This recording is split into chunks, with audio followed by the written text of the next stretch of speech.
Hi, y'all. I hope everybody is doing well today. It is Sunday, December 8th, and y'all, I cannot believe that we are already here and Christmas is just around the corner.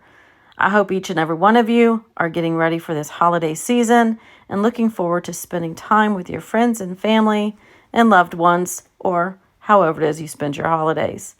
I was going to go live tomorrow, Monday, December 9th, so we could talk about a few things. However, I will not be able to go live, so I thought I'd make a quick video to break down what it would be that we were going to talk about. So, as you know, of course, it is about the lawsuit between 7M and Without a Crystal Ball.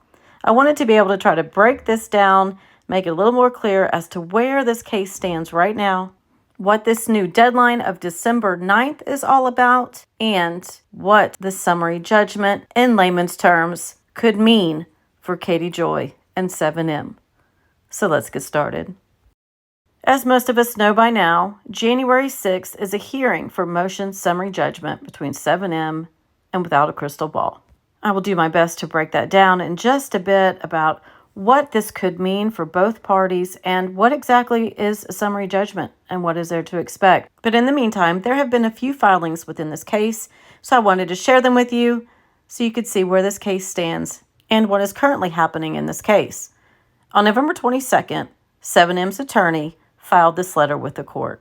It reads, "I am writing to inform the court that plaintiffs will be unable to file their motion for summary judgment on time pursuant to the court's scheduling order, as counsel is currently unable to access their firm's servers. Counsel will file plaintiff's motion as soon as their technological issues are resolved and access to the servers where the filings are located is restored.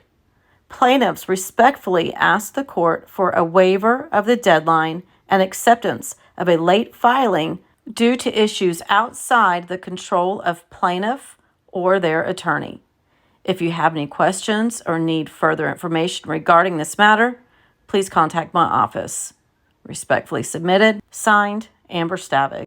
On November 25th, there is notice of judicial determination, and it states, "Please indicate if there is agreement or objection from opposing counsel." On November 25th, 7M's attorney files this letter with the court stating, "We write to inform the court that counsel for the parties have jointly stipulated to a motion filing date of December 9th, 2024 for motion for summary judgment.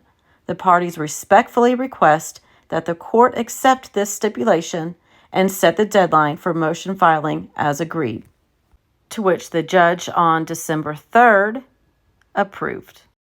So tomorrow is Monday, December 9th, the deadline for both parties to file their motions for summary judgment. Let's back up just a little bit, though, and look at why tomorrow is the deadline for these motions to be filed.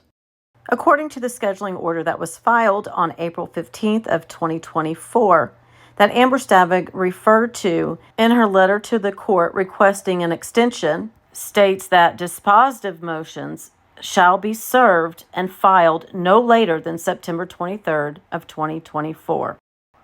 As a quick reminder, though, on June 12th, Amber Stavig filed this letter with the court asking for a 60-day extension of the deadline for depositions, dispositive motions, and non-dispositive motions in this matter, which, as we know, was granted by the judge, which would extend the deadline to file dispositive motions from September 23rd, 2024 to November 23rd of 2024.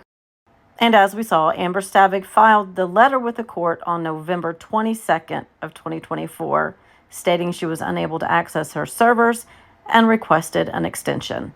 So for those of you wondering what is a dispositive motion and or a non-dispositive motion, I'll do my best to try to explain it here. But basically, a dispositive motion is a legal filing that would resolve a case or just part of a case without it having to go to trial. Dispositive motions are based on evidence that would be presented to the court at the time the motion is made. So both sides, Katie Joy and 7M, will present their evidence to the court and hope that this court will make a decision to end this case. And that would be in this motion for summary judgment. If we look back, Katie Joy filed a dispositive motion in the beginning when she filed a motion to dismiss this case, and that was denied. 7M also filed a dispositive motion when they filed a motion for default judgment, which also was denied. So now we're looking at both parties filing a motion for summary judgment, which could ultimately end in summary judgment, which would end this case without having to go to trial. So this motion, or these motions, because both parties are filing a motion for summary judgment, would be dispositive motions that are filed, which ultimately is asking the court to resolve the case without having to go to trial.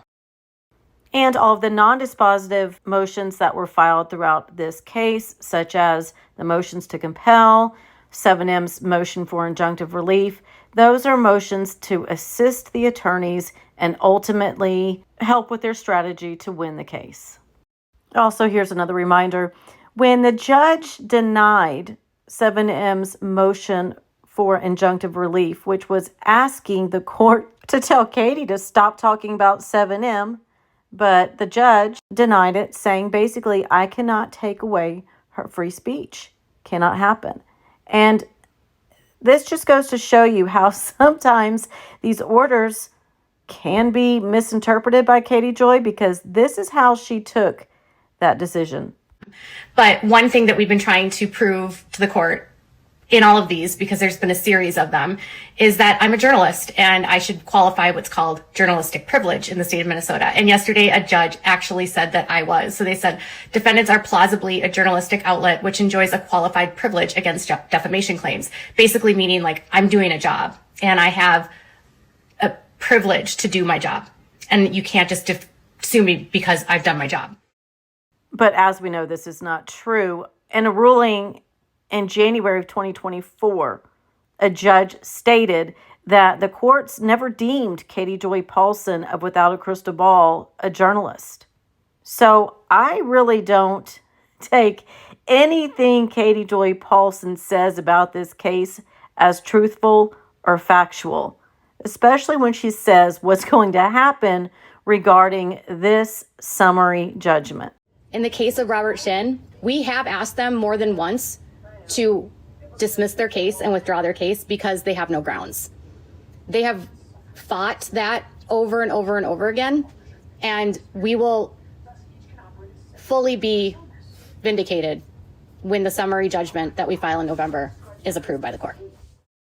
So now let's talk a little bit about summary judgment and what exactly this is and what exactly it could mean for Katie Joy and or 7M.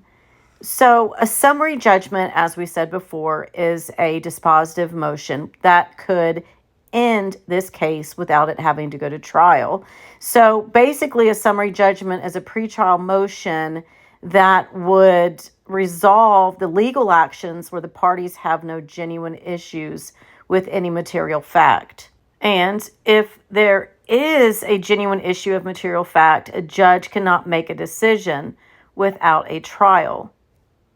So in this hearing, the judge will review both parties' arguments and the evidence will be what they both obtained through discovery, depositions, any other evidence that 7M would have, such as all of Katie's posts and continued manic posts up until very recent.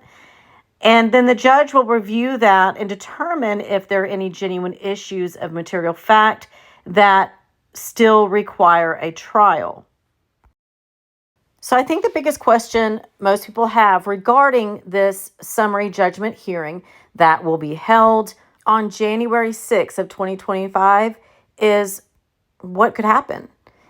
Ultimately, there are three things that could possibly happen. One thing that could happen is the judge could grant summary judgment to one party. The judge may determine that one of the parties' arguments are more persuasive, and they grant the summary judgment in their favor and ultimately ending the case then and there. The judge could also grant partial summary judgment. The judge may grant summary judgment on certain aspects of the case while allowing other issues to proceed to trial.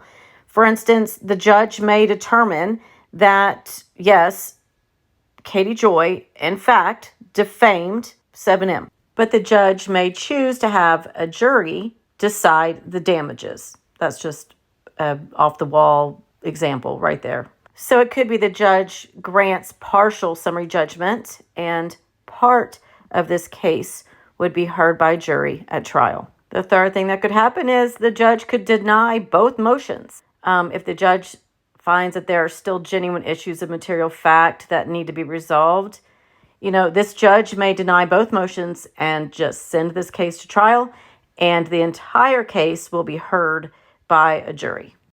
So, tomorrow, Monday, December 9th, 2024, is the deadline for these motions for summary judgment to be filed by both parties.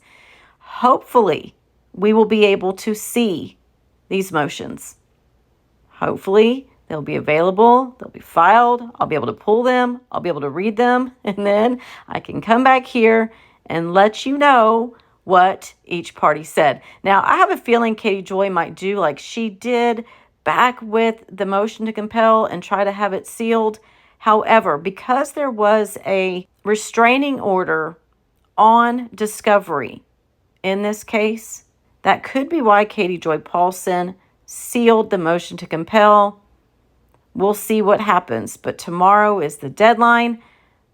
And hopefully, like I said, I'll be able to see both. But what should we expect? What should these motions consist of? So, to break it down quickly, the motion for summary judgment should include a statement of undisputed material facts, right? Their legal argument explaining why and I'm going to go with 7M, why 7M is entitled to judgment, right? And how it is a matter of law based on those facts and supporting evidence that 7M would have, like affidavits, exhibits, as we said before, screenshots and videos and audio of Katie Joy. And of course, they're going to request the court to grant summary judgment on these specific claims. The hope is that 7M will be able to demonstrate that there are no genuine issues of material fact and that they are entitled to win this case. So, until these motions are filed tomorrow, hoping that we will be able to see these motions, I am so curious to see what 7M has against Katie Joy that we may not even know. Hopefully tomorrow's the day we find out. So I'm going to end this here in anticipation of what tomorrow may hold, what we may be able to see, what that will tell us, and we might be able to determine how strong of a case 7M truly has against Katie Joy Paulsen. I hope you guys enjoy the rest of your day, and hopefully you will hear from me in the next couple days with lots of details. Fingers crossed, y'all. Have a great day. I'll see you on the next one.